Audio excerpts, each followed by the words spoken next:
and have the house clean. Maybe if I go ahead and, get them a gift or something. Maybe if I take them out, give them some money or something, they'll love me more. But the fact is, they won't love you more because they don't even love themselves. Ladies, this is so true. If a man does not love himself, he cannot love you. He does not hold that capacity to love you. That's one of the scriptures that I love right there, is that you have to love your neighbors as you love yourself, as you love God. And if that person can't love their neighbors, if they can't love God, then they don't love themselves. So you got to be careful about that. So I guess a question that we would have, because since narcissistic abuse is now added in with the national hotline for domestic violence, many would wonder, so how does this fit the criteria for domestic violence? Well, let me break it to you like this. If you've ever been in one of these relationships, you will never be the same. The best you can do is hope to be greater than who you were before. Pray to be greater than who you were before, and you can be greater. The reason why narcissistic abuse is considered domestic violence is because it's emotional. It's emotional torture and manipulation. It can cause physical ailments, well as emotional damage. It can literally damage your psychological psyche in your mind.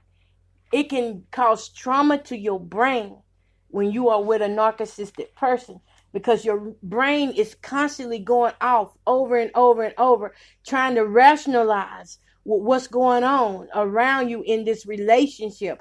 And each time you get excited, each time you have anxiety, it hurts your brain. It takes from your brain. It takes life from your brain. Narcissistic people seek to control. They seek to take over who you are. Listen what I'm saying. Last Wednesday we talked about financial abuse. Narcissistic people will financially abuse you. They want to take who you are and they want to be you. So therefore, it's kind of like they want to be you really bad. They wish they were you. And that's why they drain you. They intentionally do this in the relationships. They intentionally do it. They find a way to take over your finances. I remember so many times I thought I was in control of my finances, but he was so smooth at how he deceived me and manipulated me. Before I knew it, I was giving away my finances. And it was like I couldn't say no. Some of you can't say no on tonight. Some of you can't say no. Some of you are giving away your finances. Some of you are giving away your peace and your joy. Some of you are giving away your core beliefs, who you really are, your values. You're giving away the things that you value. I used to love flowers. This man would take my flowers and sell them. That's how hateful he was. It wasn't just hate. That was a personality disorder that he had. He was hateful like that. Anything that I loved, he did the opposite of it. So when it comes down to the criteria to make narcissistic domestic violence, this is why. It is a serious form of abuse that is estimated to affect somewhere between 60 and 150 million people in the United States alone. It's silent. You'll look at that relationship and say, well, they're just in a regular domestic violence relationship. No, this is not a regular domestic violence relationship. This is deeper. When you leave these kind of relationships, you literally can lose your mind. Literally, your mind may and may not come back. You can get PTSD, complex PTSD from such prolonged trauma, from this type of abuse. This is trauma to your brain. It may not necessarily be physical, but it is trauma to your brain. That's why it's considered domestic violence. There is still not enough content available about this personality disorder, but there are survivors that witness going through similar behaviors and situations with their loved one, Women and men that come out of this type of relationship, narcissistic abuse, are traumatized. You hear me? They are traumatized from what has went on, and they often find themselves still seeking, well, what just happened? What just happened? One minute we were doing fine, next minute he's upset. What just happened? How about in this part here? Why he don't love me? I mean, I'm giving him all my money. I mean, I'm doing everything he told me to do, and nothing I do is good enough. Nothing you do will ever be good enough for a narcissist, because they do not care about anyone other than themselves. They lack empathy. When you lack empathy, you do not care about anybody. You don't love yourself. That is definitely a trait that you pick up when you're younger. If they do cry, it's a fake cry. Okay, so we were another example of that. We were doing fine, and the next minute we're fussing. You know, according to the domestic violence hotline website, narcissistic abuse, and this is a good definition of it. If you could write that down, you know, in case you're in this type of pattern of abuse, this type of cycle, it's a pattern of behaviors used by one partner to maintain power and control over another in an intimate relationship. That's what they want.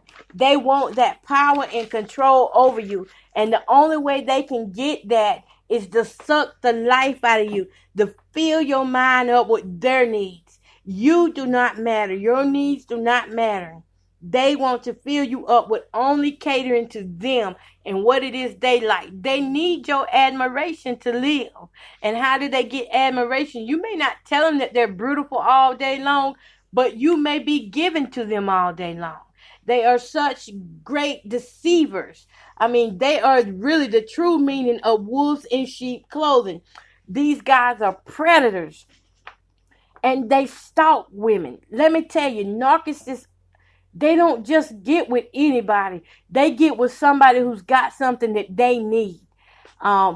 And if you are feeding them that food that they need to sustain themselves and to keep their fake lifestyle up, then that's who they're going to be with. They're going to be with you. They need your life to survive. They want you. You are their fuel.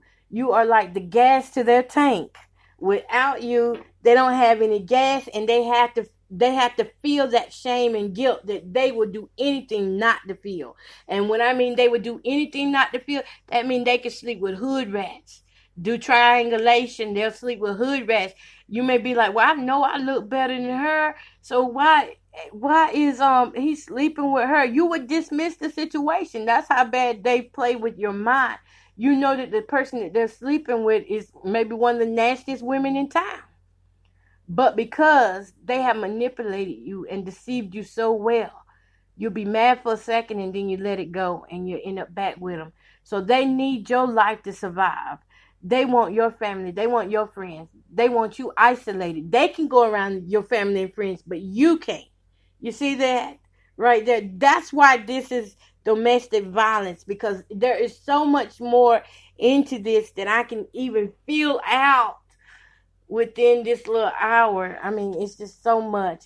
But okay, let's keep it moving. Okay, so typical cycle of abusive relationships include a honeymoon period. The cycle of narcissistic relationships are different. Instead, they have the idolization period or phase that they go through, where they put you way up on a pedestal and they pretend to love you. At that time, you know, the love feels so good. Oh my God, it's right.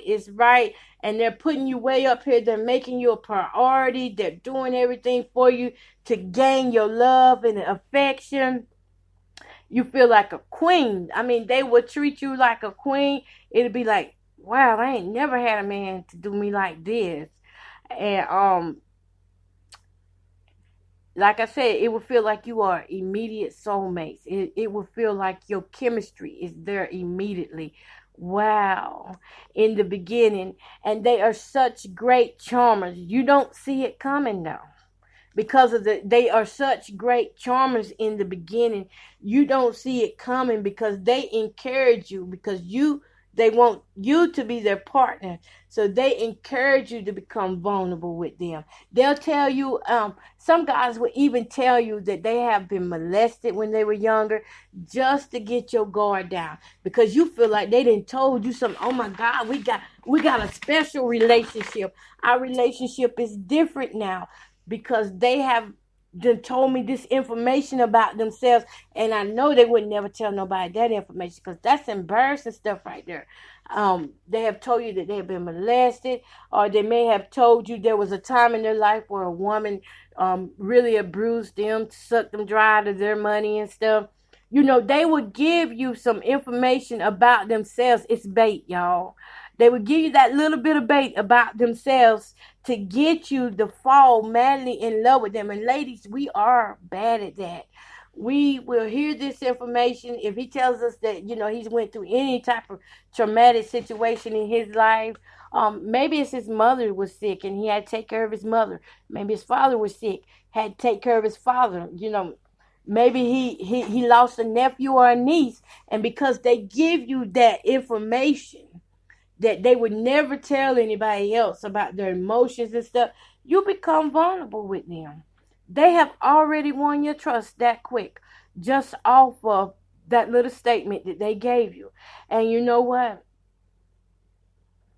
You become in love with them. You become engulfed with whatever it is that, that's that mental picture that I always talk about at the first meeting, whenever you're getting together in a relationship. Now that they done told you this information, you done took a mental picture. You done tried on their last name.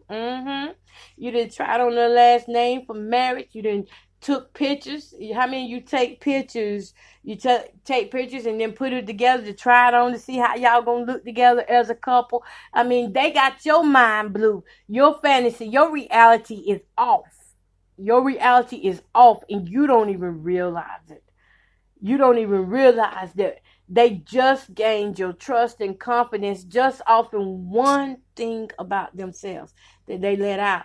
And meanwhile, while they've gained your trust and confidence, they're sitting back waiting. Is she going to take that bait? And when you take that bait, you end up telling all your business about yourself. You end up telling how you was emotionally abused, how you were physically abused. You end up talking junk about your family, telling them how your family was taken from you and using you and stuff. You pour your heart and your soul out to this person only to find out that they're soaking it all in. They're soaking it all in like a sponge. And you're going on and on about I this, and what you're looking for in a man. Sometimes they say, what you looking for in a man? Well, I want a man to be honest, loyal. I want a man to be, I want a man to love me for me. So they're learning who you are. And you're thinking this is a good thing. And if this was a healthy relationship, it would be a good thing. But when you're dealing with a narcissistic relationship, when you're in a narcissistic relationship, there's nothing healthy about that. That is toxic behaviors. And once they have gained your trust and confidence as a partner, the true self of the narcissist eventually shows in a cruel way. Now you're starting to experience red flags that you keep dismissing, not paying no attention to. It may be a little, you may see the true them one day, and the next day they're back with their false facade, then put on back on their false self. And then over time, they keep showing you bits and pieces of who they really are. And then they yank back, and they'll start showing you the loving side of them again, and giving you what you want and all that stuff. And women, we love material things. Let's be honest. We love material things. I want to give you an example. I told a guy I'd never been on a date before. And so this guy started baiting my head up about how he was going to take me out and stuff. And when it came down to the date time to go out on this date, he called and canceled. He did the exact same thing that I told him that the other guys had did. Now, does that remind you of a time in your life or the relationship that you're in, the exact same thing that you told that man that you're with, that happened to you, that broke you down?